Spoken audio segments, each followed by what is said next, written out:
అందరికీ ప్రైజులోటండి. ఈరోజు చెప్పబోయే విషయం ఏమిటంటే, చింత అనేది మన జీవితంలో ఎప్పుడూ వస్తూ ఉంటుంది.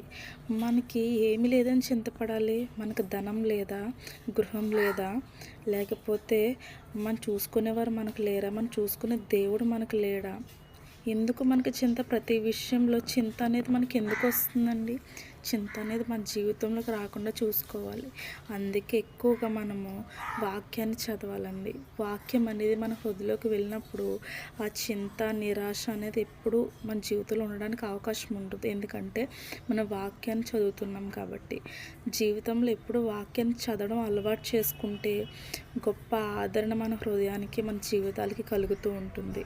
కాబట్టి ఎప్పుడైతే మనం చింతిస్తూ ఉంటామో మనకున్న బలం కూడా పోతూ ఉంటుందండి. బలహీనతలోకి నెట్టివేయబడతా ఉంటాం.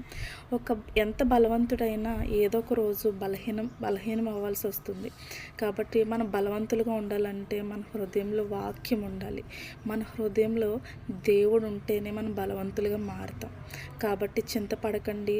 మీకు అన్నీ ఇచ్చాడు దేవుడు. కాబట్టి లేని దానికోసం చింతిస్తూ బాధపడుతూ మీ సమయాన్ని వ్యర్థపరచుకోవద్దు. ఇంకా దేవుని కోసం నేను ఏం చేయాలి అని ఆలోచన పెట్టుకోండి. దేవుడు మీ ఉద్దేశాలని, మీ ఆలోచనల్ని స్థిరపరుస్తాడు. ఆమెన్. Praise the lord.